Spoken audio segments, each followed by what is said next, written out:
6% महंगा भत्ता घोषणा कले सरकार पिछला भावे लागू करने को निष्पत्ति। चलतु आज आम जानिबा केउं राज्यर सरकार यही घोषणा करिसेंती आउ केउ माननकु 6% महंगा भत्ता मिलिबो। चलतु आज आम एही वीडियो माध्यम रे पूरा डिटेल्स ले जानिबा। तेणु वीडियो को आरंभ करने पूर्व आपण समस्त को अनुरोध जो मैंने आम चैनल को एपर्यंत सब्सक्राइब करना ही आपण मैंने आम चैनल को सब्सक्राइब करूँ। चलतु डेरी न करके वीडियो को आरंभ करवा। उत्तराखंड सरकार एथर पौर संस्थार कर्मचारी एवं पेंशनभोगी को एक बड़ उपहार देइछंती। धामी सरकार मुद्रास्फीतिर शिकार हेउथबा कर्मचारी दरमा सीधासड़क वृद्धि करने को निष्पत्ति नेइछंती। राज्य सरकार पंचम एवं षष्ठ वेतन स्केल अधीन आसुवा कर्मचारी यथाक्रमे 11% एवं 6% महंगा भत्ता वृद्धि करने को एक निर्देश जारी करछंती।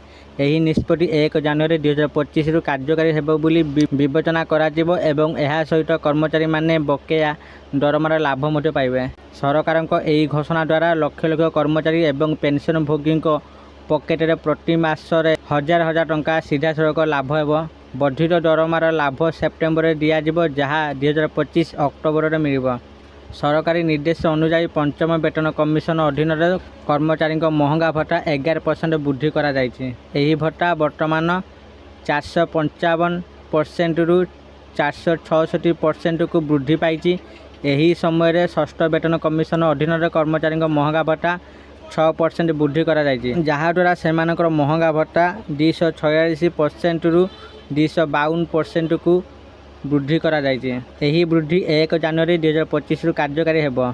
सरकार स्पष्ट करिसेंति जे जुलाई रु अगस्त 2025 पर्यंत बकेया प्राप्य कर्मचारी एवं पेंशनभोगी को मध्य प्रदान करा। एही निष्पत्ति लक्ष लक्ष कर्मचारी एवं पेंशनभोगी को लाभ देबो।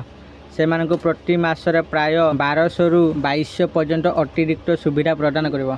एहा उल्लेखनीय जे पूर्व 2025 मई मासरे पुष्कर सिंह धामी सरकार सप्तम वेतन कमिशनर उपकृत कर्मचारी एवं पेंशनभोगी महंगा भत्ता 2% वृद्धि करथिले। एही वृद्धि जोगु महंगा भत्ता 55% को वृद्धि पाइथिला। एही निष्पत्ति द्वारा प्राय 1,70,000 कर्मचारी एवं 1,45,000 पेंशनभोगी उपकृत होइथिले। सरकारी कर्मचारी, परिवार कर्मचारी, पेंशनभोगी एवं स्थानीय संस्था साहाय्य प्राप्त शिक्षानुष्ठान एवं राज्य विश्वविद्यालय कार्य करुवा कर्मचारी एवं परिवार पेंशनभोगी माने मध्य उपकृत होइथिले।